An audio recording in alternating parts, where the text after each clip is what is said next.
Hey everyone, welcome back to Underreported Stories, where we cover the news that CNN, MSNBC, and Fox News fail to report on, or just don't report on enough.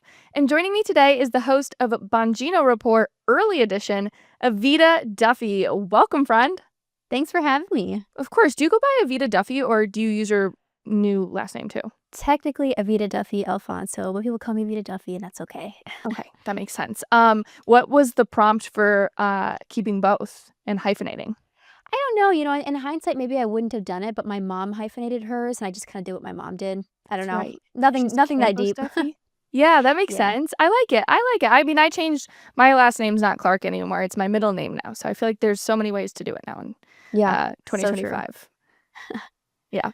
Anyway, we are going to start off hot today with usually we do segments at the end of the show, but we're just going to start with a fan favorite segment here at Underreported Stories called Is It Real or Is It Satire? And by the way, guys, don't forget you can always use the chapters feature and just skip to whatever stories interest you.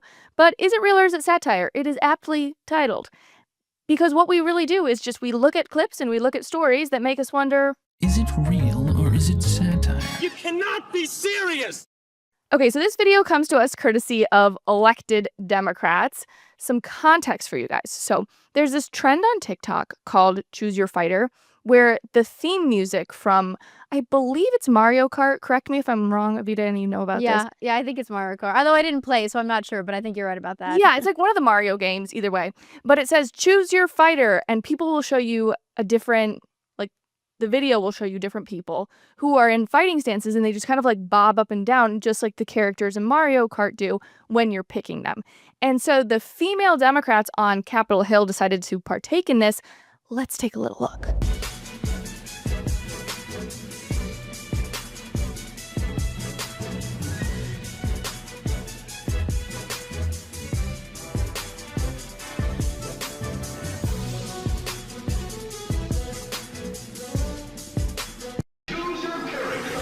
Okay, so Evita, wow, they're really winning people over with this one, aren't they?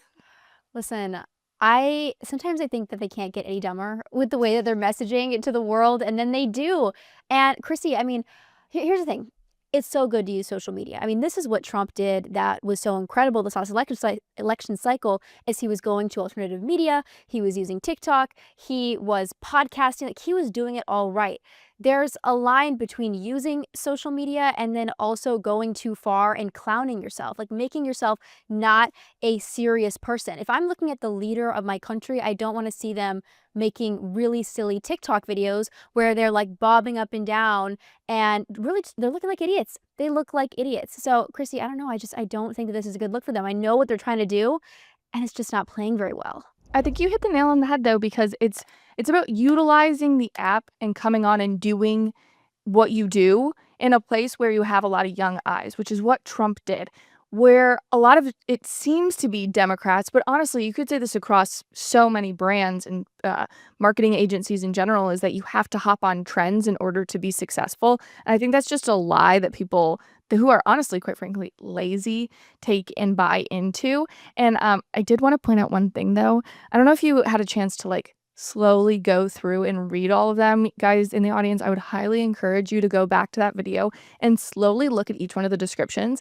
But one of the women in that video, her name was Rep. Lauren Underwood. 99% sure she's from my home district in Illinois. She put at the bottom of hers that she hates balloons. Why the hell did you think, ooh, you're so quirky, you're so funny? No, you're just weird for saying that. What the hell?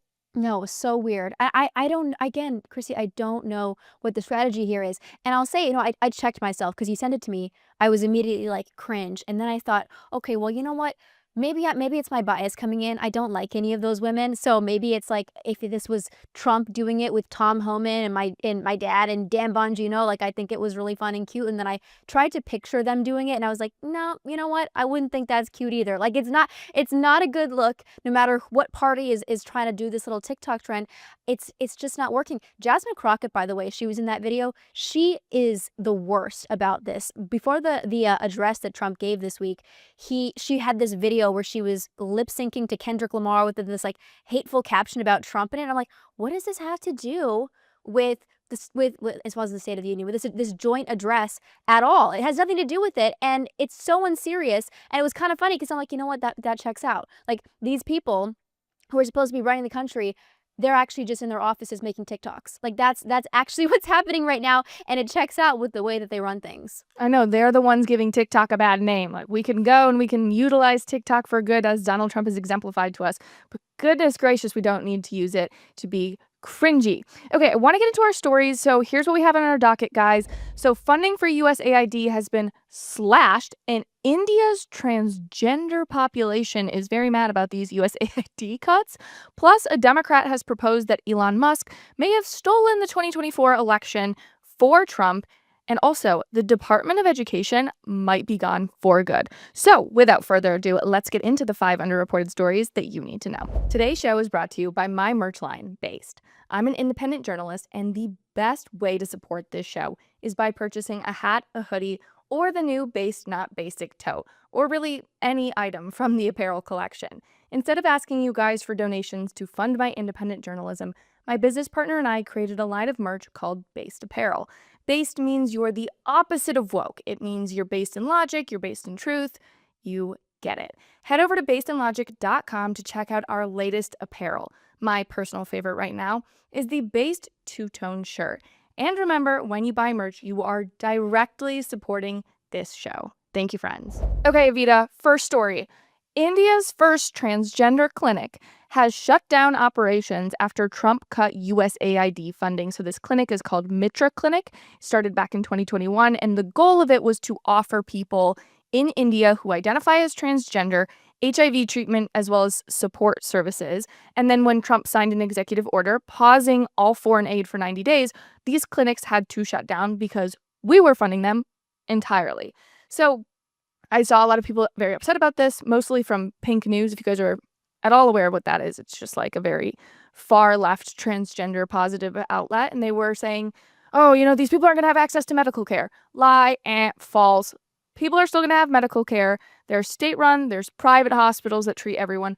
The complaint here is that the hospitals in India are not as affordable as the ones that we were funding. A lot of people now say, is this what you voted for, you evil people?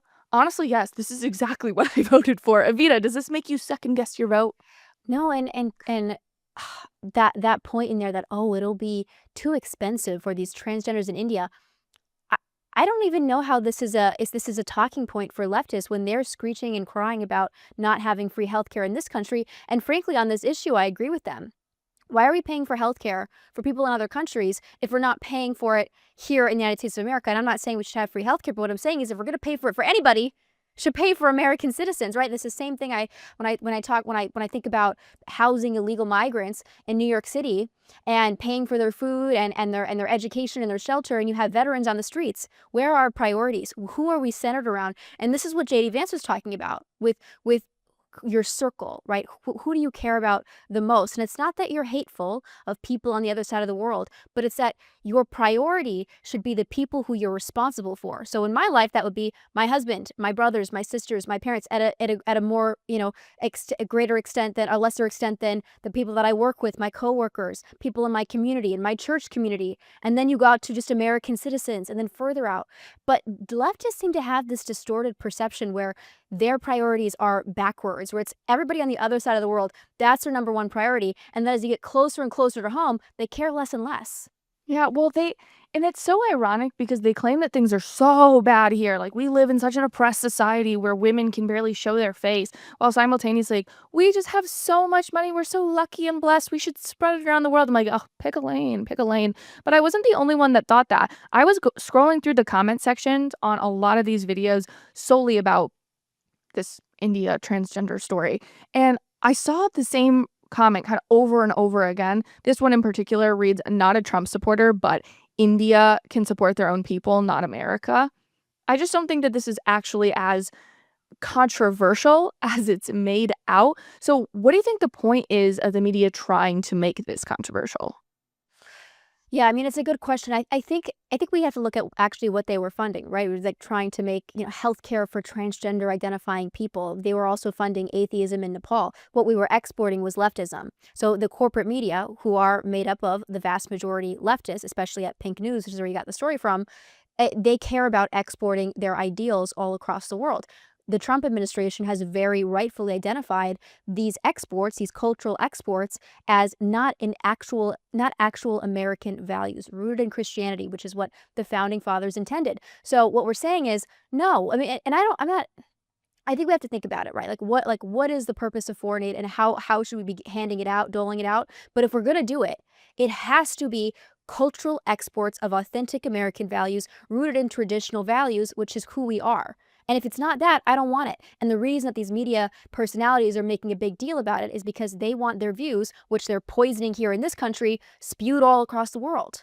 No, you're so spot on, and it's so interesting how they want to export this very controversial set of values to the world and impose it on countries that traditionally don't believe in that. I think I've told my audience this story, but it just bears repeating because it's so funny.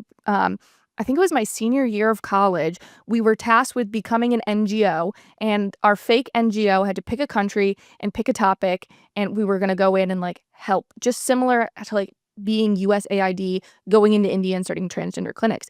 And some girl, I'm gonna take every urge and resist not calling her dumb B word, was sitting there and she was like, well, I guess we should do like Ghana or some African, like very traditional African country. It's like, we should give them abortion rights. I'm like, they're a Christian country. Like, they don't want your abortion rights. And she just looked at me like, absolutely stunned. I'm like, not everyone wants to kill their baby. Like, I don't know how to put this to you guys. Like, not everyone wants these wackadoodle left-wing values. That's not progress to a lot of the world. That is a very niche thing here in the Western Hemisphere. I don't think people really understand that. But anyway, I could yap on about that story and that class.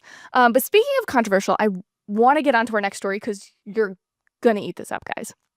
Now, I was reliably informed that the biggest threat, like the most controversial thing you could do, was taking issue with the way that our elections are held. You can't take issue with the way Biden was elected, but, feel free to say that Trump helped, or Russia helped get Trump elected in 2016. And now here's the new theory.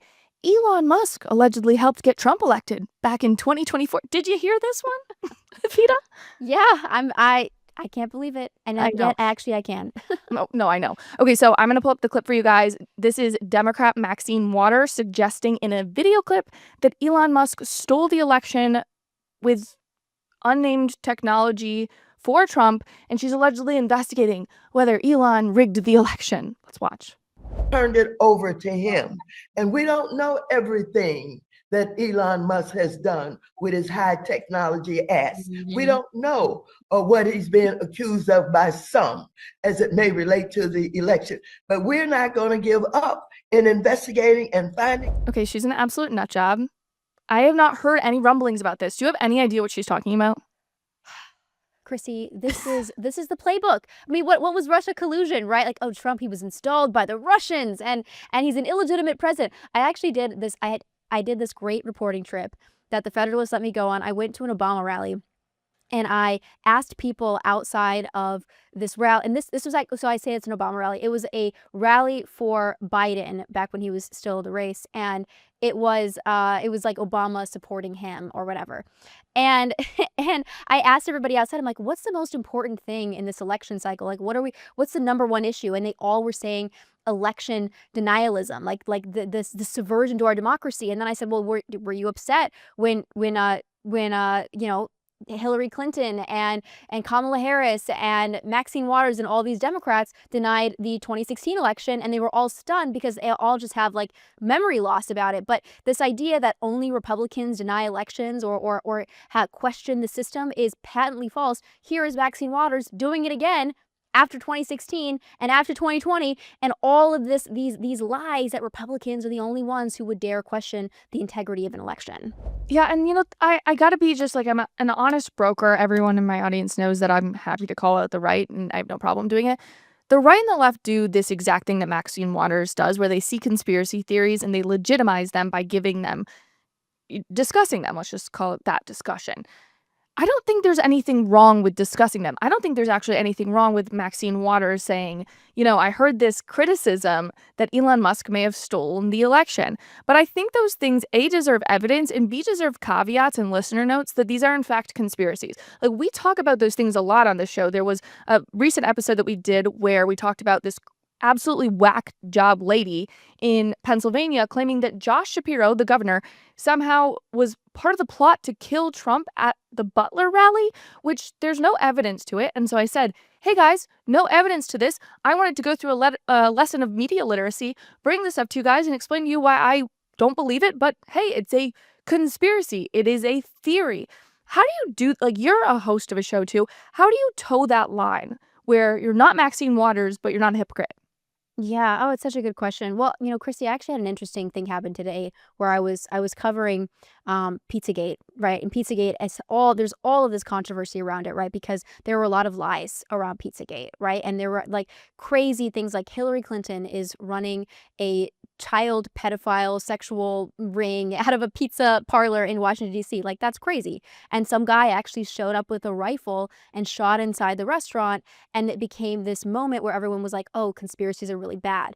My opinion on this, Chrissy, is that what's bad is when the media ignores stories and allows them to fester in the shadows and get crazy. So the schizo stories just come to the forefront because nobody's able to talk about it, and there's all these taboos around topics. So for instance, with the Pizzagate story, John Podesta did have an email where he was setting up this dinner with a woman who does spirit cooking, and it has all these occult vibes, and they're using fake blood, and like it's very creepy. His brother Tony Podesta has these terrifying photos that look like child sexual abuse glorification. So these are real things. There's nuggets of truth that the media wouldn't touch because the Podestas are very prominent Democrats connected to the Clintons.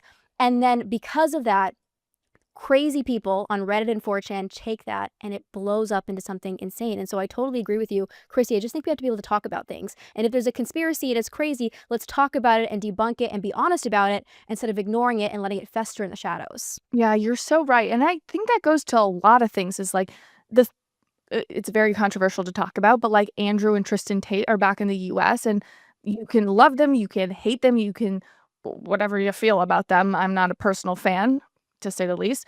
But when you try to silence them, it only makes them louder. Simultaneously, there's some nugget of truth to what they're saying. And instead of just admitting, a lot of commentators will say, oh, well, everything they say and do is wrong. I'm like, they're speaking to somebody. They're clearly onto something. But bad theology, just like in Christianity, bad theology has roots in logic. So you just have to take that root of logic and say, hey, that root of logic doesn't necessarily lead to the tree that you're blooming in right now. It could lead to something completely different. And I just it's frustrating when we don't talk about those things. You're in Florida, actually. Speaking, you don't have to talk about it if you don't want to talk about it, but how did you feel with those two in your state? Yeah, it's a good question. So I will say, I've been accused of being an Andrew Tate apologist, and I'll tell you why. Because I think that, well, first I'll say the videos that he has where he is doing BDSM style simulations with his girlfriends, that's disgusting. I'm not into that. I think it's atrocious. He was admitted as an online pimp for these cam girls. Atrocious. I'm a traditionalist. I think that that's a terrible lifestyle. He is an open polygamist. I'm a Catholic traditional woman married. I am not in a polygamist. I don't align with any of that at all. And at the same time, I see the way that Andrew Tate is identifying real male frustrations and is speaking to them, and in many ways can be a positive red pill. So what I mean by that is, I don't think Andrew Tate should be the guiding force, right? He's not going to be the Jordan Peterson. The Jordan Peterson can guide the young men, but can Andrew Tate be that harsh red pill that kind of wakes young men up and says, okay, I'm going to go and lift weights and I'm going to reject this feminized society? There's a reason that young men voted 30 points plus for President Trump than they did compared to 2020. And that is because of manosphere figures like Andrew Tate. And so the hate that they're getting, I feel like, is a little bit extreme considering what we owe them. I really don't think electorally we'd be doing as well as we are. We'd be seeing this vibe shift without figures like Andrew Tate, as imperfect as he is. That's an interesting take. I do feel like a lot of those vacuums do get filled eventually. There might be someone less aggressive than Andrew Tate that might have filled that role. But you're right, we don't know that. And if election and electoral politics is, a big, large part of your cultural and political lens, then of course, like, And wait, and can I just say this, Chrissy, just so I can clarify for your yeah, yeah. viewers, so I don't want to get canceled, but No, but you're not going to get canceled on here. We don't care. the end all be all, right, is that we have a Christian Western traditionalist society, right? Like that's the end goal. And is Andrew Tate that? No, he's not. Like, this is a Muslim polygamist who doesn't treat women very well. Obviously, he's not the end goal. I just think that he has some cultural utility that I think people aren't recognizing. Yeah, no, I think we are here for nuanced takes. I promise you, my audience, you guys, if you're trying to cancel Evita, you're on the wrong side of history. She's a wonderful person, and she is doing wonderful things for society, specifically targeting and coveting Gen Z women who are constantly problematic and apparently illiterate. This is our next story. I got a little two-parter for you. So President Trump is expected to sign an executive order to destroy the Department of Education. Potentially today, it's Thursday, March 6th. This could happen as soon as we wrap up recording. It's possible. There's a draft of the executive order already out there, and it directs the confirmed education secretary. How do you say your last name? Is it Linda McMahon? McMahon? That sounds right. Yeah. Okay, I have no idea how to say it. It's like looking at it and saying it, I think, are two different ways. I think it's Linda McMahon, something like that. But anyway, this directive says take all necessary steps to facilitate the closure of the education department. I'm just obsessed because I would love to get hired with the sole goal of putting myself out of a job. That sounds fabulous. But this has been something that the right has been advocating for like 10 years now. Do you actually think this is going to be accomplished? Chrissy, it's such a good question because it's like how we do get a lot of promises, and I'd like to think that that's the case. I will say this is a great idea. My husband literally this morning showed me a graph of the cost of education and the test scores of American children. Our test scores have gone down, and the costs have just been like this crazy exponential increase, and it's clearly not working. So why are we continuing to do it? And the other thing is, we want parents to have oversight. We want parents to have a say, and we don't need people coming in over top and dictating what the curriculum should be or what students should be learning when, one, it's not working, and two, in America, we really do value the input of parents. This is not the CCP. This is not the USSR. We're not trying to create little robots. We really want the involvement of communities. No, 100%. I always say, like, I don't want us to be spending as much because I think if we did this efficiently, like if we did government efficiently, we wouldn't have to spend as much. But if you could showcase to me that we're going to make America the smartest, or American children, the smartest school children in all of the world using the $73.5 billion budget that the education department shells out right now, I'm game. Like, great. We're going to be geniuses. I'm so for it. But our public school system is quite literally failing students, completely failing them. This is where our second part of the story comes in. I talked about it in a reel on my Instagram and TikTok this week. So if you guys have heard it, I know you like it because it did very well on socials. Because this is nuts. A Connecticut honor student came back to her hometown and sued her school district because she's illiterate. She's 19 years old. Her name's Alicia Ortiz, and she testified against her education system that they pushed her through despite her not being able to read or write because she started having problems with like sounding out letters, sounds, numbers when she was in first grade, and no one addressed the issues until she turned 17 and a teacher suggested she get tested for dyslexia. And yes, she does have dyslexia. She cannot read. She cannot write. She uses text-to-speech and speech-to-text almost exclusively, and yet the school district passed her. Mind you, sorry to go on a tirade, not unique problem to this Connecticut school. We saw 23 Baltimore public schools getting ripped apart for having 0 students proficient in math, yet they all passed. Not Williamson County, it's Clarksville, Tennessee, which is, I don't know, like an hour from me. Some other kid named William, he graduated last year with a 3.4 GPA, and he's so illiterate, he couldn't even read his diploma when he crossed the stage, and he's suing as well. It is the definition of insanity to keep funding this when our kids are getting failed over and over and over again. Am I the crazy one? No, you're not. And it also, I mean, Chrissy, you have to consider too that we lost 2 years. arguably 3 when it comes to COVID. And so many of these young people, they actually never returned to the school system. In Chicago specifically, there were thousands that went missing during COVID and they never came back. I mean, these are people who are going out into the world in our society and they're completely uneducated, and yet at the same time, the taxpayers are footing a massive bill to fund the education of America's youth. I will say though, Chrissy, something jumped out to me in that article you said, and you can tell me if I'm wrong. I think I'm right about this. The young woman that's suing, she actually is not a native speaker. Is that correct? Yeah, so she's from Puerto Rico, but she's been in the American school system since she was in kindergarten. Yeah, and Puerto Rico is a U.S. territory. Yeah, so yeah. But I will say that there are a lot of strains on our education system because we do have people from South America, other parts of the world who are here illegally, not here, and they are still being educated in this country, and they're putting massive strains on our system. So in that, and I'm mentioning this not because this young woman is Puerto Rican. She has a right to have an education here, but a lot of these young students actually do not, in my opinion. If you are an illegal and you should not be here, and English is not your first language, that should not be on the American taxpayers to pay for and deal with at of course the expense of the rest of the classroom. Because if a teacher is held back and she's dealing with students who don't even speak the language, how is she going to keep the other students moving forward if she's constantly having these other students dragging the classroom down? That actually is a real problem for teachers. So there's an immigration angle to this. There is a mismanagement of funds and just bloated bureaucracy. The whole thing is bad. Obviously, the education system needs to be overhauled. No, I know. The bloated bureaucracy, though, it's the one that gets me emotionally the worst. Is we're just stripping schools and teachers from effectively using creative problem solving to help kids learn. And that's the problem, is we tell people it's such a rigid structure, and it's because we have so many nut jobs that are whacked up on SSRIs teaching our kids. But if we just had a normal population of people teaching another normal population of people, I think that we could limit bureaucracy and therefore allow that creative problem solving in teachers and allow that creative problem solving among children to help lift each other up. But I feel like I'm wishing for a lot. If you love this podcast, then you will absolutely love the Underreported Stories Substack.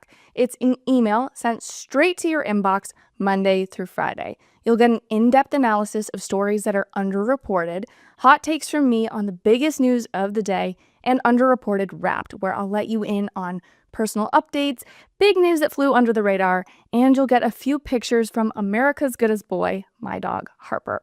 Check out the link in the description to subscribe for free, and while you're down there, be sure to give this episode a thumbs up or a 5-star review. Okay, let's get into our next story, which is so sad. It is a kind of tragedy mixed with illegal immigration. So I don't know if you've heard about this girl. Her name is Jocelyn Rojo Carranza. And according to her parents, at just 11 years old, she took her life after being bullied over her immigration status. That's the headline that you're going to see, guys. But Jocelyn's school launched an investigation because they wanted to confirm whether a given student who had been causing problems for a while, allegedly, was in fact bullying Jocelyn. Now, I don't want to diminish the fact that bullying did occur, but the bullying in general was a kid on the school bus was making comments about ICE and deportations to a group of Hispanic students, including Jocelyn. So awful, shouldn't be happening, bullying 100%, wrong, bad. But it wasn't targeted bullying at just a singular student. And so that's where people were like, well, wait, that's kind of crazy. And so when you go digging deeper in the story, and I'm laughing because it's literally nuts, the family was the one pushing the narrative that Jocelyn took her life over this bullying. Come to find out, Jocelyn claimed she was being abused and assaulted by a family member before she took her life. She told a bunch of peers, and now Child Protective Services is investigating whether those claims are true. Now, Jocelyn's mom completely denies that assault took place, and this is all over the bullying. To me, that seems like a massive cover-up. Did you get that feeling as well? Yeah, well, I mean, and part of the problem, Chrissy, is that the media ran with this story. They didn't do any investigation on their own, and they just said, oh yeah, definitely, this child likely committed suicide because she was bullied by people over her immigration status, and there's obviously so much more to the story.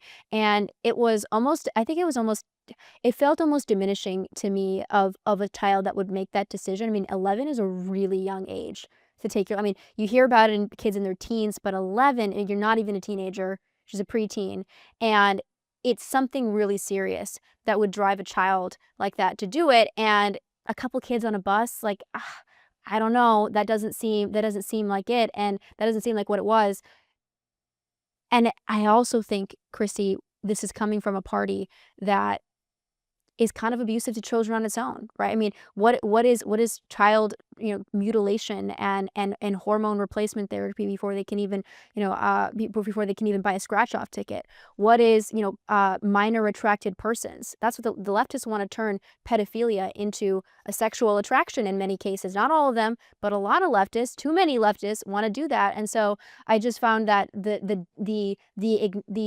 the failure to report on the story accurately or to do it the investigative journalism due diligence, coupled with the really terrible ideas and ideology of the left, it just didn't sit right with me. I know, it's two things. First of all, I joke, but in all seriousness, I am being very serious. If I can do the research as a one-woman operation, you can do the research. MSNBC, NBC, any of these organizations, news organizations that credit themselves as news organizations, if a 27-year-old in her third bedroom can do this, like, you can do it. I don't think it's that hard.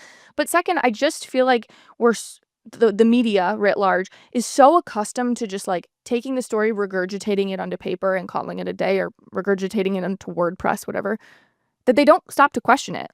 If I had been given that story, I would have been like, seriously? That's insane. Are we sure about that? There's no other confounding variable? It's like we've lost common sense so much in our society and the ability to critically think that we just don't naturally push back.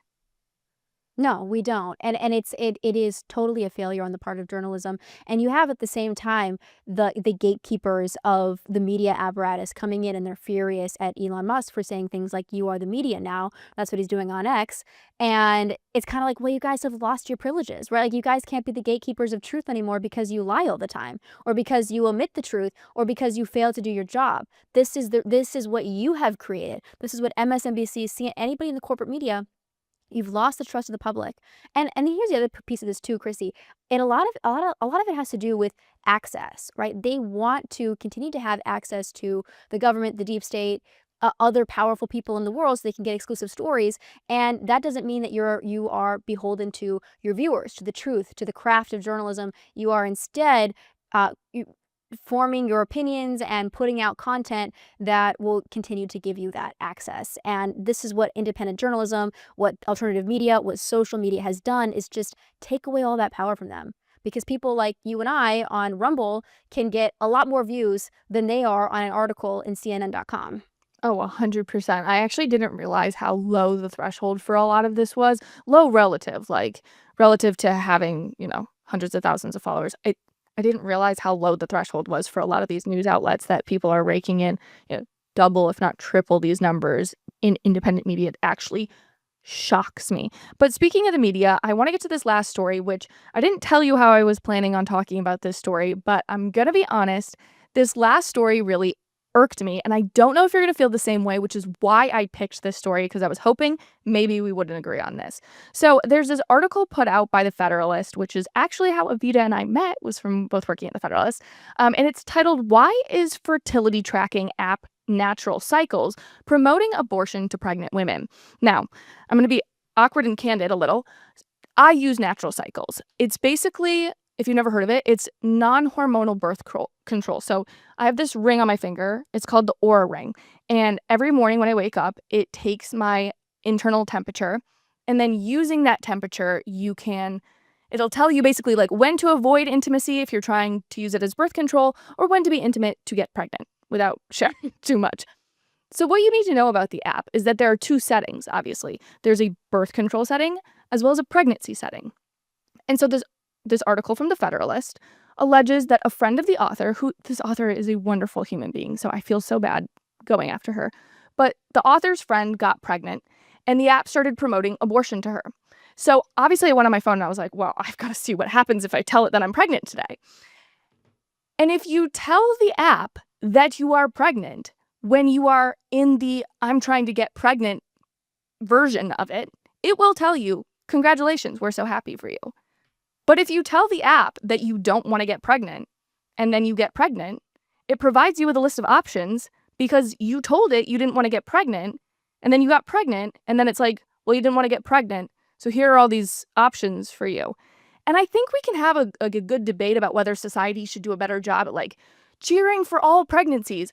But I just found this article to be so disingenuous. Like, it is legally required in so many states that when a woman is pregnant and she doesn't want to be, she's provided with different options ranging from adoption to abortion. So, Evita, I feel like you might have a different take on this, but I was dying to hear your thoughts.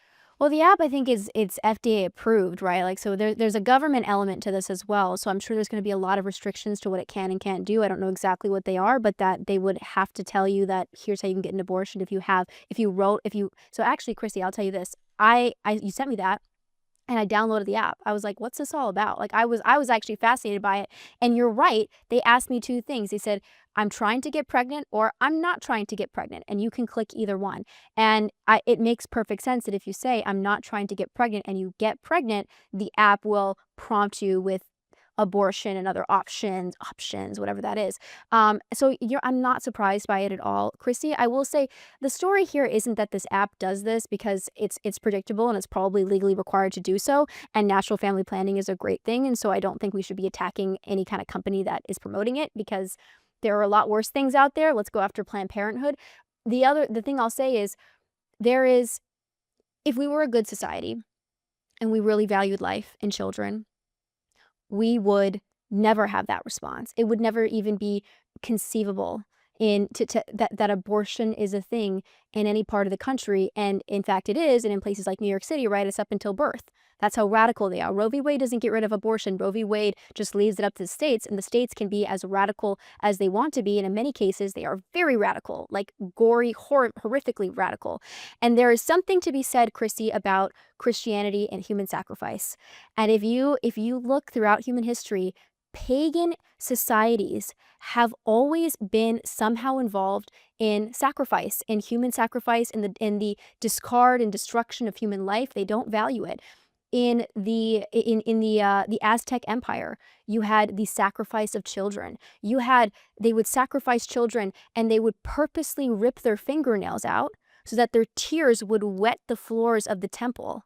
I mean, this is what pagan society is like. And if you also look, even in the Roman Empire, right? We love the Roman Empire. The Roman Empire, if a child's born and it's defective somehow, right? It has a deformity. It's crippled. Who knows? Whatever the reason, it's not healthy. Romans would leave it on the side of the road to die because it's not valuable to society or a family. And Christians actually got in trouble in the Roman Empire because they would start to save these babies left on the side of the road, early Christians. So there's something to be said about pagan societies and the way that they value life. And our society seems to be increasingly pagan and not Christian. We aren't the type of people, I think, that go to the side of the road and pick up the babies, right, anymore. Increasingly, we are the ones that say, here's your other options. Yeah. It's just, I've been rereading Genesis. Every couple of years, I feel like it's like the right time for me to jump in and like read the Bible front to back. And I was starting again. I was reading in Genesis this morning, well, the last week basically. And every time I read Genesis, it reinvigorates my understanding of the pro-life movement because I'm not going to get into all my theories on the pro-life and nonprofits on the pro-life side. I have a lot of theories about that. I myself identify as, pro-life, but I'm not going to get into all of that. Anyway, reading that this morning and then seeing a story like this, I was like, oh, there's so many things we need to go after and to shift culture before we start yelling at a natural, like you said, like a way of naturally conceiving. So just found it to be like, I don't know how to put it. I was like on board with it, but at the same time very frustrated. And you know what, Chrissy, I wouldn't even thought of that had you not brought it up and framed it this way when you presented the story to me, because I read the headline. I was like, wow, this is horrible. Yeah. And then I downloaded the app and I saw exactly what you just laid out for me and for everybody listening. And you're right, it just doesn't come off very well. It's disingenuous. Yeah, it is. Before we wrap up today's show, we got some more disingenuous crap to go through. We play a lot of segments on the show, but another fan favorite is our one called Random Racism. Random racism. Yeah, yeah, Okay, so Columbia professor I think it's Basil Smickley.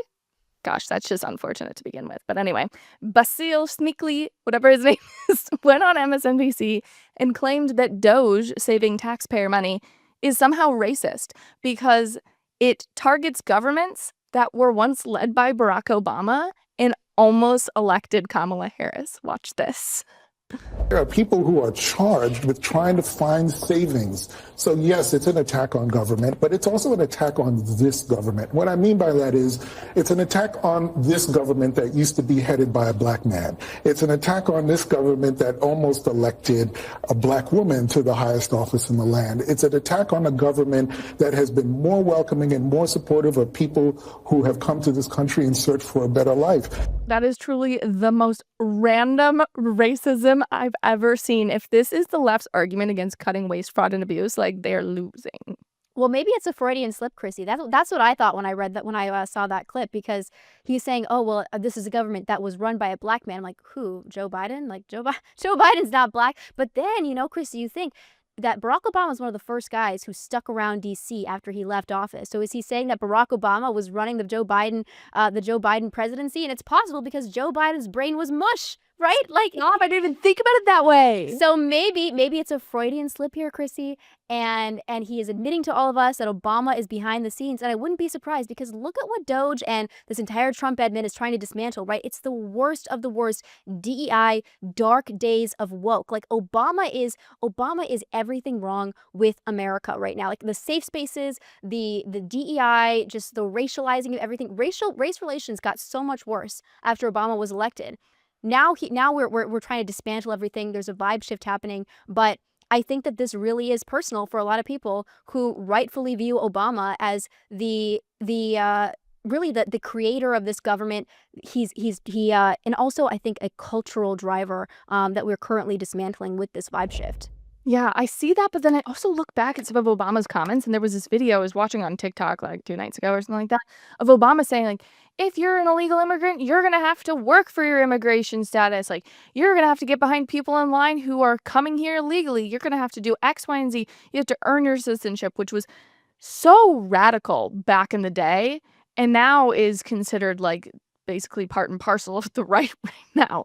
It's so nuts that I'm like, Obama, I mean, I always know he was radical, but he's almost gotten so much more radical that you can't not separate him from the Biden administration. Like, he really was such an integral part of it, because I'm with you. Like, I struggled to believe that mushbrain Joe Biden was going that far to the left. I think it was Obama's evolution of, like, I'm going to say whatever it takes to get elected, to now I have a puppet in place that I can push my most progressive ideas on. Well, a great little way to compare the government to something that you and I probably know a lot about is the education system. And actually, at the college level, you have this massive bureaucracy, right? And the bureaucracy of the education system, at some schools, there are more bureaucrats than there are actual students, which is insane. Most schools, it's about the same, right? You have just as many bureaucrats as you do students. It's what's driving the leftism at the schools. All the COVID mandates, all the insanity, that was coming from the bureaucracy. So what happened over really, I think, decades, but ramped up under Obama, is these activists who are not elected by the people just blowing up in this federal government, and it just keeps getting worse. And it is really synonymous with what's happening in the university system too. And it's going to take a lot. I mean, it's like ripping out hair to get rid of these people. You just saw what the Supreme Court did this week, where they said, yeah, you're going to have to continue paying billions of dollars in foreign aid. And Trump is like, okay, well, what kind of control do I have over my government? This is what we're dealing with right now. We are dealing with people who feel like they're entitled to run the government and were never elected by the American people. And the vast majority of them were installed by Obama, and they happen to be radical left-wing activists. No, you're so spot on. And guys, Evita's hot takes and just brilliant intellectuals are not limited to here being a guest on Underreported Stories. You can find her literally everywhere. I think I just had a hiccup in my brain for a second and started saying 2 words at once. But you guys can find her everywhere on socials, as well as it's the Bongino Report Early Edition. It's a great show to watch, especially if you're on Rumble. So Evita, where can people find you? Like, what's your handle? Yeah, so my Instagram and my Twitter, my X is Evita Duffy _1. I live stream on Rumble 9 a.m. Eastern time, 5 days a week. It's rumble.com/Evita. I'll be there. I'm in the chat. I'm talking to people, and I'm also covering stories for about an hour a day. But yeah, socials, Rumble, it all works. Awesome. Okay, guys, if you're a real one and you made it to the end of today's show, will you drop the pregnant woman emoji? Not the pregnant man emoji, you sickos, okay? Pregnant woman only. Thank you so much for watching. I'll see you back here on Tuesday. Have a great weekend. Bye! Thanks so much for watching. If you liked what you heard, please be sure to subscribe and leave a comment about how beautiful, intelligent, and funny I am. And if you want more content, click right over here for more videos and clips of my show. I'll see you back here next time. Bye!